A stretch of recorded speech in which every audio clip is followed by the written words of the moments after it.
Just like that.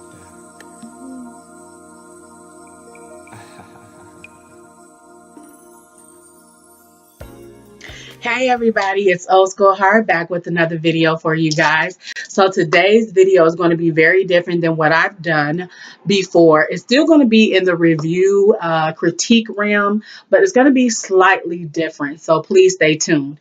If you have not gotten a chance to already, please check out the new edition review that I did for episodes 1, 2, and 3. Please make sure to like, comment, and subscribe, and please share this to Facebook and to Instagram, and if you can, a little snippet to Snapchat, that would be great as well. So today's video is going to be an introduction to the review that I'm going to do. So just to let me give you a background history a little bit. So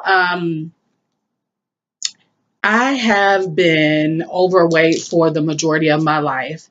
And now when I look at pictures, like back in the day, you know, you look at pictures and people are like, oh, you're fat, you're fat, you're fat. You really realize that you weren't as big as what you thought you were. And when I look back on those pictures and I see those pictures, I see maybe like 30 pounds, 20 pounds that need to be lost, but not a significant amount. But I have always been considered overweight. And it became a big challenge for me, I'd say in my mid-20s to my late 20s. And I'm not that old. I'm not even mid-30s yet. But in my late 20s, it really became an annoyance to me to be overweight. At that point, I was about 250, and that was my highest weight was 250, and I really, really, really did not like that, and I was really, really uncomfortable.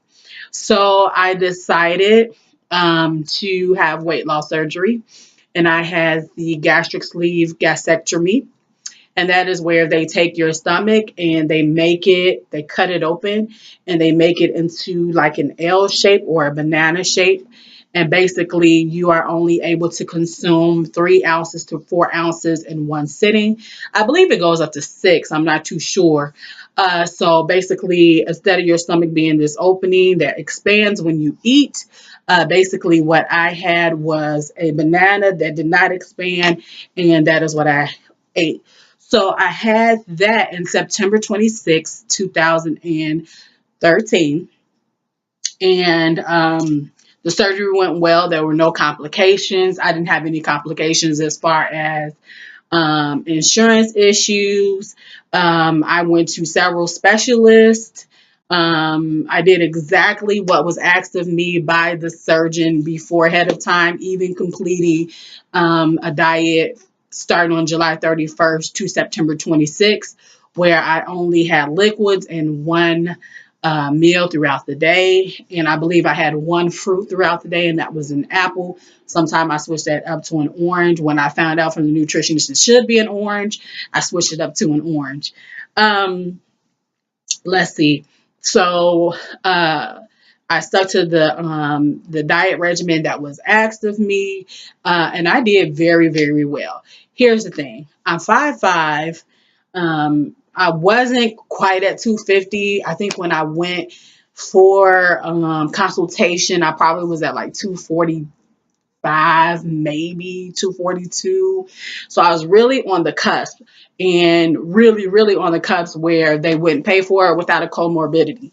And a comorbidity is basically you are overweight as well as you are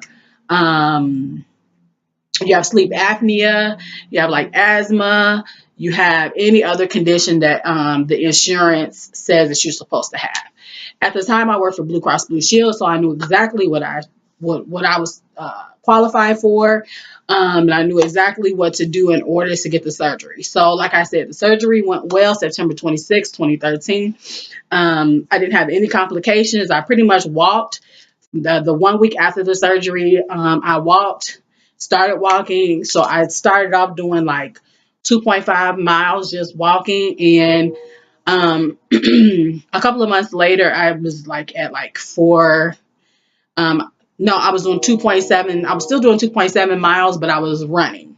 So that's how the surgery went. So this review, this introduction to this review is going to be my change into Dr. Sebi's diet.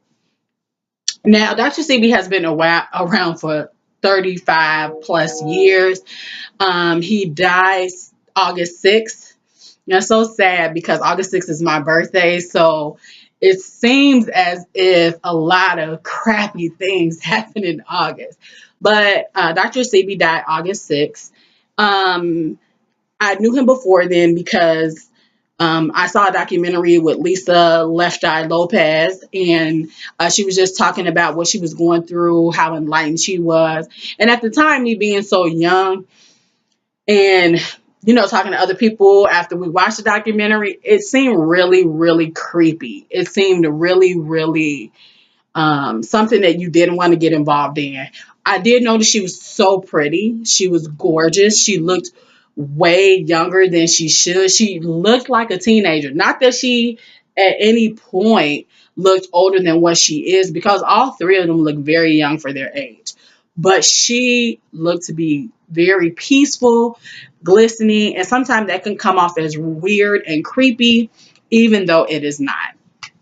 But I remember looking at this, and she was at Dr. Sebi at Usha Village, and she had the girls from Black there, I believe, and a couple other people that she hung with. And then we all know that, she was driving, and she actually had an accident and she passed away.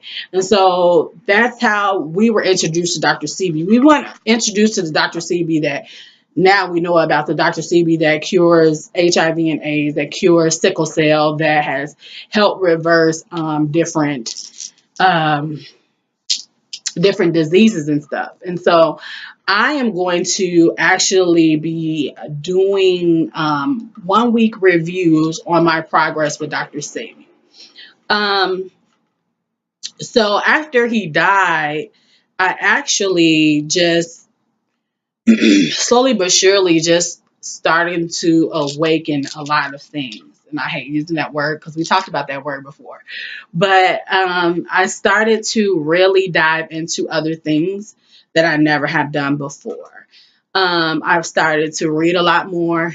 I was really always into Black culture, really into knowing about different things. And so I was already pretty much a geek, but I really was very unaware of food, and how that works in our bodies. And man, if I would have knew that before ahead of time, I don't know if I would have had the surgery. But there's always a time for everything. That's what Ecclesiastic says is one of my favorites. There's a time for everything. And so it wasn't yet time for me to be awakened in that way to what Dr. Sebi was saying, and what he was asking people to do is change their lives. And I just wasn't down for that yet. And I probably would have laughed at it. And like I said, when I saw Lisa Lopez, I immediately thought she was just strange and she was weird. So I did not want to take part in that. So I will be starting this journey, and it's going to be a review. And I'm going to tell you exactly what I've done, the mistakes that I've made, the challenges that I foresee, what it's like to spend money on something like this. I'm going to give you the raw cut deal. And the reason that I'm deciding to do this is because I'm finding little health issues are starting to annoy me. And I know you guys are wondering, how am I having all these health issues after I've had the surgery? So let me just, not health issues, but health concerns after the surgery. So let me just tell you. So after I had the surgery in 2013, I did very well. Like, the weight for me wasn't coming off like a huge person, because I wasn't really, really huge. I was probably, once I actually had the surgery that day, I think I was like 235. So I think I had 235. Yeah, about 235. So no, I was not. I was like 218. So I had lost 20 pounds because that's what was asked of me to do. So I was a lot smaller than your average person who has gastric surgery. Your average person that has gastric surgery is 300 pounds and up.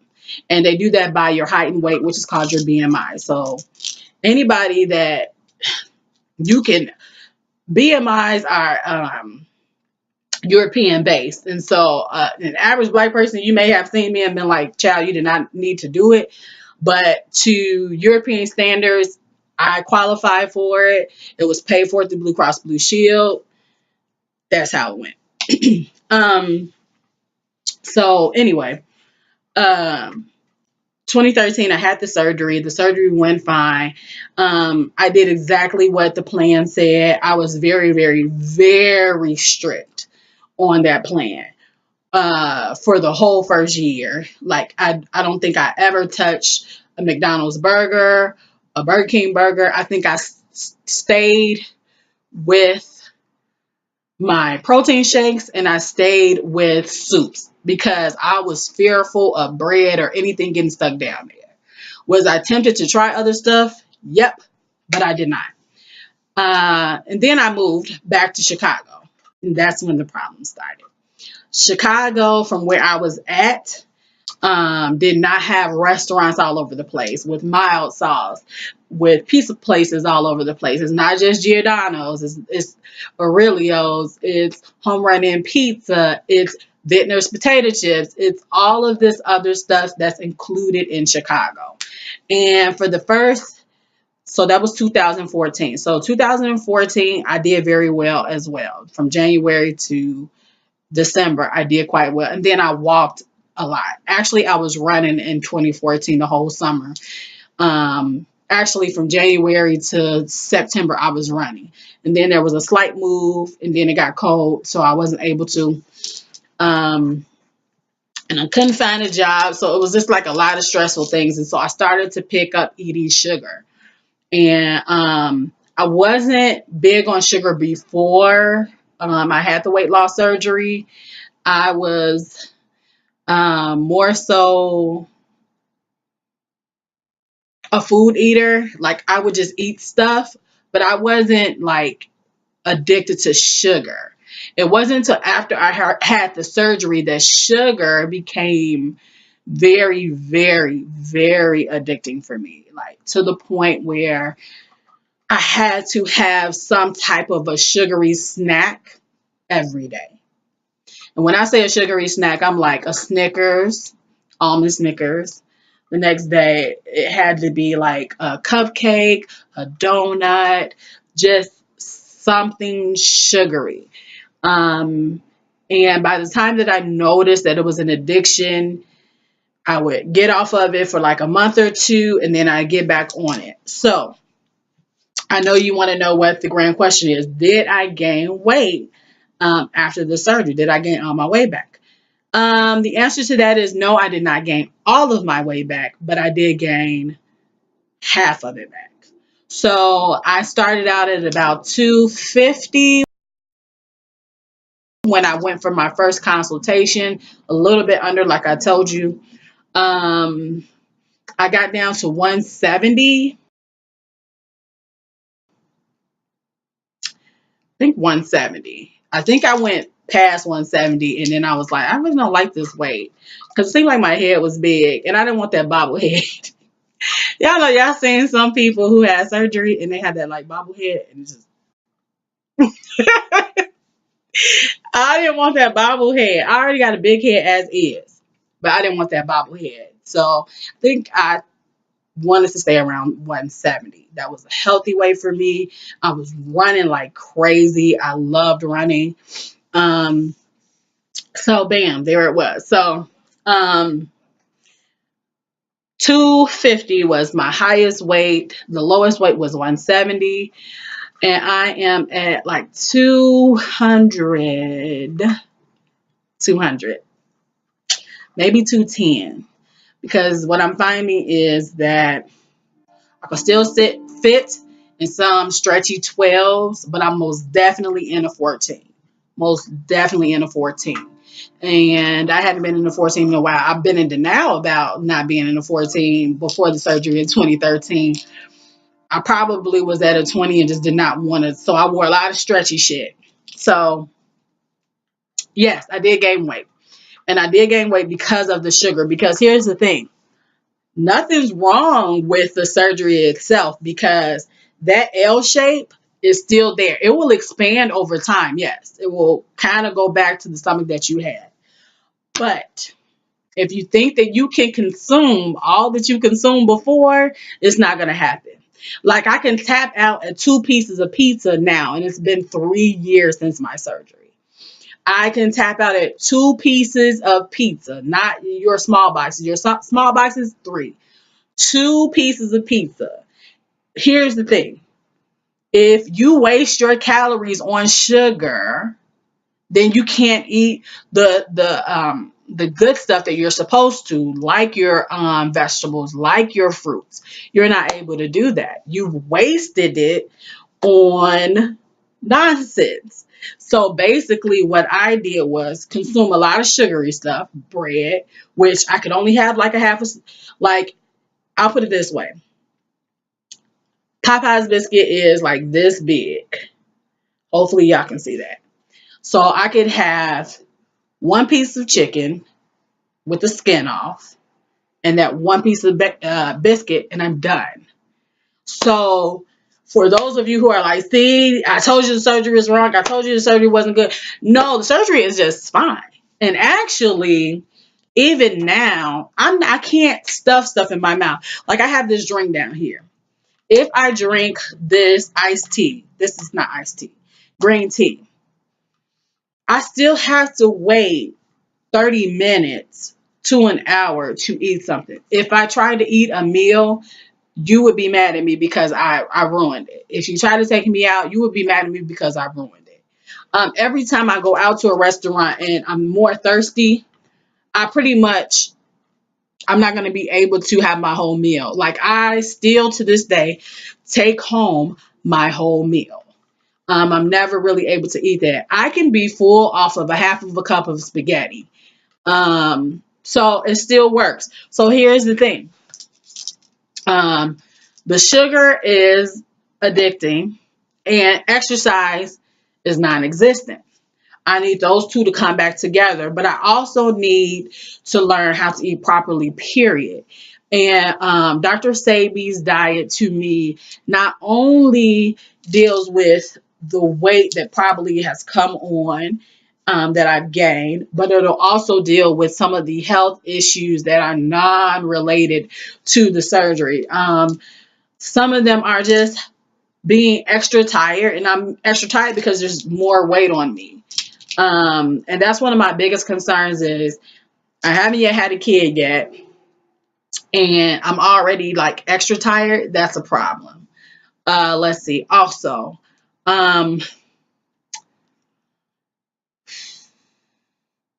just like a lot of people have been dealing with fibroids and things of that nature, and female issues. I do have a little bit of concern with that, just because my last gynecologist appointment wasn't as ideal and wasn't as positive like the years that I've had with them. I've always had like a shady menstrual cycle anyway, like where it would come and it would go. And it seems to be way more common in today's society than ever before. Like, women before my age group and after is having a lot of female issues, and it doesn't make any sense. And so I want to also do this so that when it is time for me to have a child, because I have not had one yet, when it is time for me to have a child, there is no complications as far as them telling me, well, you need to eat better. You need to have more vegetables in your body than fruit in your body. You need to work out more. And so I am, this is also another health concern for me, and it could be for you as well. Also, my eyes, I have keratoconus, and it is a hereditary disease, and it is basically your cornea tightening up or shrinking. Hopefully I'm saying that right. something's going on with your cornea. I'm not able to not wear glasses, which is why you see glasses in all my videos. I'm not able to wear contacts. Mine is so bad. Actually, I'm not able to wear contacts. And usually the cure for keratoconus is contacts. But for me, it is not. My eyes on both sides, both eyes have it severely. And so I have to wear these glasses. And it's kind of funny because carrots is not on Dr. Sebi's list, but that's okay because we know the carrots do have some good components, but he also said it had some bad, so it's not on the list. So those are the things that I'm looking forward to trying to reverse by following this diet. Dr. Sebi's diet is very, very strict. There's no meat, there's no dairy, there's no bread. I'm just going to talk about my challenges real quick. My challenges to this diet is the sugar part because I love cake. I love donuts. I love candy. I love anything that has all of that in there. It's just, I love it. I also love pizza and I love chicken. All the other meats I really don't. There's no red meat in my house. There's no pork in my house.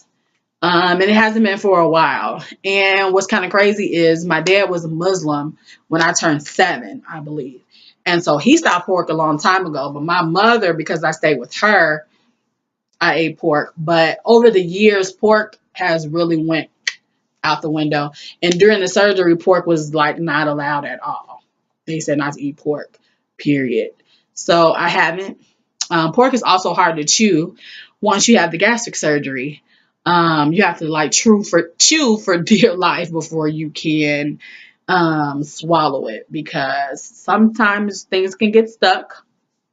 Thank God I had no complications. I threw up one time and it was almost a year after my surgery, I threw up. And that's because I was trying to consume stuff like everybody else. And everybody was having a good time. We was consuming, we was eating. And then I was like, oh, shoot, I can't do this. And blah, it went out. Let's see. Pizza is a big issue for me. So this is what I'm going to do. I'm going to give you the nitty gritty on the diet. I'm going to tell you the things that I do very well and the things that I do not do very well. Some of the things that I already know that is not going to be a challenge for me is because I had the gastric surgery and I literally didn't eat for 2 weeks, but I still was around people. And then not only that, you went from liquids to soft ground up food to a little bit not ground up food to blah, blah, blah. It went from step to step to step. And I completed those steps with no problems. So I'll have to like retrain myself on how to reject food, how to be around people and food at different events, how to deal with people who may see that as you not wanting to eat their food and all this other stuff. And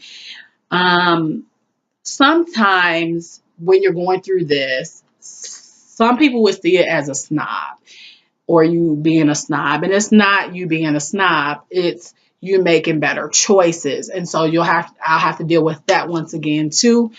Some people are accommodating. Like I did have a lady that I went to church with who they asked me to come over and just hang out with them and just sit and just talk with them. Hey, Rick. Hey, Miranda.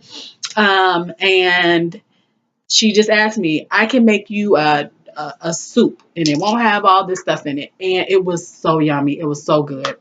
So, I'm going to tell you all of that. So I'm going to give you weekly updates. They're probably going to be on Tuesday. No, sorry. They're going to be on Wednesday. And they're going to be on Wednesday because I'm going to start February 1st. So Wednesday is the day. Every Wednesday you should have a review on the week. And I'll let you know about the grocery store, what I ate, challenges, who ticked me off. I'll have that all written out. I am going to put a picture in here of my first weight for you guys to see. And then, of course, you don't get to really see all of this. And so I'll see if I can find a picture with all of this because I do live alone and I hate bathroom pictures. So I'll try to see if I can get that to you as well. If you are going to join me on this journey, please leave me a message below. Um, Please also like and share this video. If you have tips on what I can do to excel at this Dr. Sebi diet, please also let me know. Please leave me a comment and leave me a personal message if you can. Please follow me on Instagram and Snapchat as well. It'll be great to hear from you guys. Let me know of some positives and some negatives about the diet as well. I am so excited to be doing this. Dr. Sebi does have a nutritional guideline. I will leave the link to his website below if you want to follow it with me. But I am so excited for this journey, and journey. And I hope that you'll follow me along this. Like, it'll be an experience. And I'm gonna tell you the truth. Like, if it ain't what it ain't, it ain't what it ain't. So please subscribe to this channel, and I will see you guys for Scandal, which I forgot about. I'll do Scandal episode 2 because it's kind of too late for episode 1 review. So I'll do Scandal episode 2. So I'll see you for that. Hopefully you won't see me being grumpy at all. Thank you and have a good day.